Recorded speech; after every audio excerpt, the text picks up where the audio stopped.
Hello everyone. நேற்று நம்ம மீப்பெரு பொது காரணி பார்த்தோம்.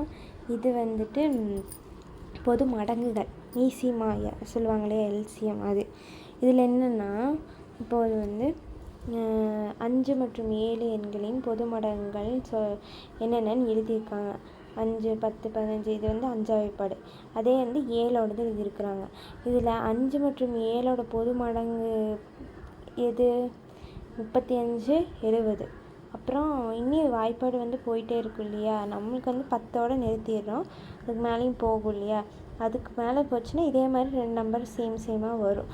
அதனால் மடங்குகள் முடிவில்லாமல் தொடர்வதால் இதை நம்ம என்னன்னு சொல்கிறாங்கன்னா, மீச்சிறு பொது மடங்கை குறித்து காணலான்னு சொல்கிறாங்க. இதுக்கு ஒரு சுச்சுவேஷன் கொடுத்துருக்குறாங்க, சூழலில் சிந்திக்க சொல்கிறாங்க. இது 4ஆம் வாய்ப்பாடும் 5ஆம் வாய்ப்பாடும் கொடுத்துருக்குறாங்க. இதில் பார்த்தீங்கன்னா 5 × 4 20, 4 × 5 20. இதில் 20, 40 கொடுத்துருக்குறாங்க இல்லையா? ஏன்னா பெருக்கல் வாய்ப்பாடில் உற்று நோக்கும்போது 4 மற்றும் 5இன் எந்தெந்த மடங்குகள் எண்களின் பெருக்கப்பலன் சமமாக உள்ளன என உன்னால் காண முடிகிறதா? முடியும் எனில் அவை யாவை? ஆம், அவை 20 மற்றும் 40 போன்றவைன்னு சொல்கிறாங்க. 4 மற்றும் 5இன் மடங்குகளில் நாம் 20ஐ 4 மற்றும் 5இன் மீச்சிறு பொது மடங்கு, மிக சிறிய பொது மடங்கு கேட்குறாங்க. அதனால் 20, 40 பெருசு இல்லையா? அதனால்.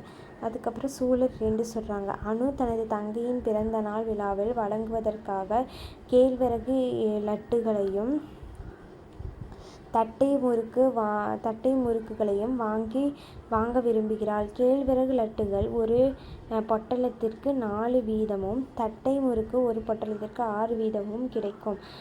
விழாவில் சம எண்ணிக்கையில் கேழ்வரகு லட்டுகள், தட்டை முறுக்குகள் இருக்குமாறு அணு இவற்றை வாங்க வேண்டுமெனில் எந்த சூழலில் அணு எவ்வாறு அணுகுவாள் அப்படின்னு கேட்குறாங்க. இதில் என்ன சொல்கிறாங்க, இந்த சூழலில் அணு மீச்சிறு பொது மடங்கு கருத்தின் மூலம்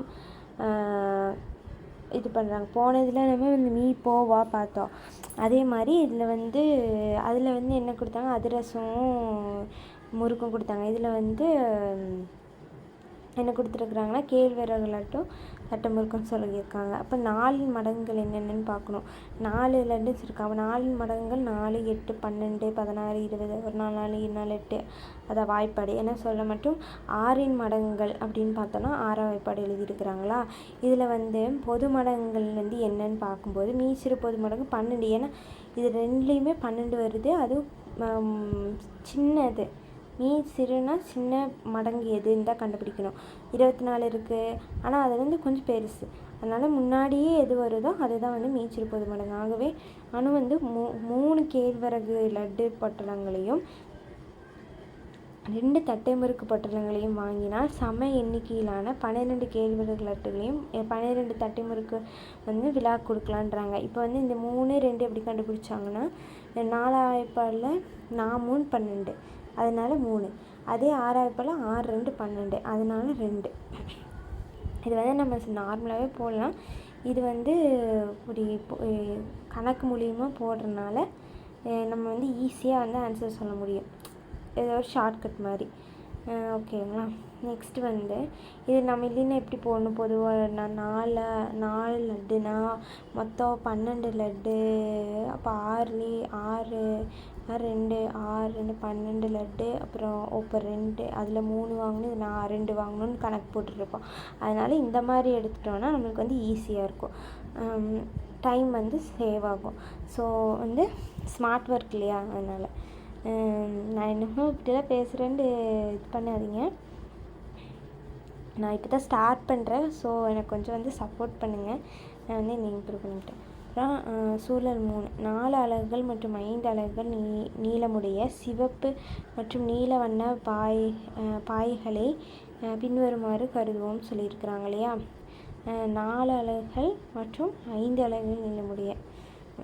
ஓகே, 4 அலகுகள் நீளம் கொண்ட சிவப்பு வண்ண பாயை எப்படி இது பண்ணியிருக்காங்க? 5 × 20 5ஆ போட்டிருக்குறாங்க. அப்புறம் 5 அலகுகள் நீளம் கொண்ட நீல நிற பாய்களை 4 இதாக போட்டிருக்காங்க. அப்போ 5 20 4 20 ஒரே இது வருது இல்லையா? அதனால் இதில் என்ன சொல்லியிருக்காங்கன்னா 5 அலகு நீளமுடைய அந்த 4 பாய்களானது 4 அலகு நீளமுடைய 5 பாய்கள் சமப்படுத்துறது இல்லையா? அதனால் அப்படி கொடுத்துருக்குறாங்க. இரு அளவு பாய்களுக்கு இடையே உருவாகும் பொது மீச்சிறு பொது மடங்கு என்னன்னு பார்த்தோன்னா 20.